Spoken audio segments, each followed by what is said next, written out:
Not to be afraid of cities. Act as though you're confident and take the busyness in your stride. The City of London belongs to me just as much as it belongs to the next person. Once you get over this fear, the city is yours to enjoy. Following this, the BBC Weather app, along with Google Maps, are the perfect companionship. Navigate around without any inhibitions, and like the great Hannah Montana once said, you will always find your way back home. No one is ugly. As I sit on the train platform and look across to the other side, I realise that no one jumps out as being less attractive than the person they're next to. She might tell herself she is, but she's not ugly. You're not either. Stop scrutinising yourself over tiny things that nobody else notices. Although it may be impossible to be physically ugly, unfortunately, some people you'll come across have an ugly heart. Avoid these people. If you suspect that someone has bad intentions and your concerns are proven true, throw them away, ruthlessly, and don't feel guilty about it. Don't waste your time on these people. Appreciate the things in which you have no control. The colours of the sky when the sun rises and sets, the way a flower blooms from nothing as though by magic, the way the stars seem to align and hold their place in the sky as though they know that's where they belong. Learn from these things. Trust that like the sun, you will see light again through darkness. Like flowers, you can bloom into something spectacular, even though you may currently feel like you're nothing special. And like the stars, you can hold your place within society.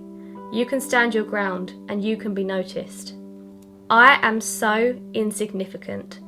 Amongst a world of 7.4 billion and an ever-growing population, my problems are so tiny. The deadline I struggle to meet seems as though the world will crash and burn if it isn't completed on time. It won't. The train I miss seems as though now my entire life is off schedule. It's not. When the cake I've spent the past hour perfecting burns in the oven, it seems as though the world hates me. It doesn't. We each have our own problems which we may feel have ruined our day, but they'll only ruin our day if we let them. My rate of success compared to the next person's is irrelevant. I once heard a saying, don't compare your chapter 1 to someone else's chapter 10. You know my first thought? So cliche. Although at first I shrugged it off, that quote stuck with me.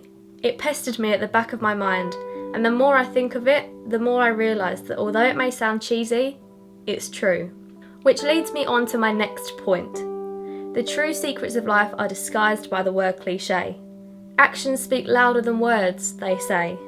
Always go with your gut. Fake it till you make it. All cliches, but all words of wisdom to consider instead of brushing it off as just another relatable tweet. Listen to the stories of the elderly. They provide first-hand history to pass on to future generations. Without them, our children, our grandchildren and our great-grandchildren would just learn from history books which have been written and rewritten again like a game of Chinese whispers. I fear that if we don't listen, first-hand experiences of historical events will die out, and with them, we will lose touch with who humanity once was. Jealousy is a hideous trait. If others around you seem to be drowning in success, while you seem to be savouring every drop of success which just so happens to fall in your direction, be happy for them. Don't be sour. Remember what I said about having an ugly heart? Do not, and I repeat, do not feel pressured to grow up, in any sense. Keep hold of your inner child for as long as possible. Take that child to the end of your life. Never lose the childish spark within, which you're trying to suppress because society tells you to grow up. Sometimes the best memories are made when you're fighting the rules of social expectations. This is something I've learnt with practice. Don't let the older generation make you feel guilty about being part of the technological revolution that is our generation. Bask in all the selfies, use the filters on Snapchat until your heart is content, take pictures of your food if it matches your Instagram theme, and make friends on the internet. Don't let the technophobes of previous generations make you feel strange for it.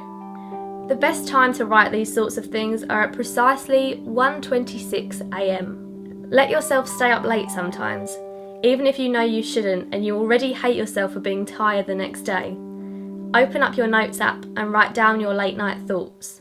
You may want to reflect upon them in the morning. Don't be afraid to question things. If something doesn't sit right with you, question it. If you feel you've been wrongly mistreated, question it.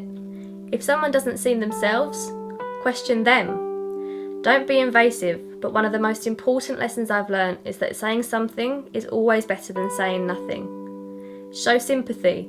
Even if you're worried you may upset the person, show them that you care. Show pride. If someone you know is succeeding, let them know that you're proud. If you don't understand something, question it without fear of looking stupid. You're always better to risk it and say something than say nothing and suffer a consequence. Salad cream is the best condiment for chips. It sounds strange, but trust me, just try it. Friendships may not last forever, but blood relations do. Make an effort with your family members. They are the people who will be at your wedding, your children's birthday parties, your child's wedding, your funeral, and everything in between.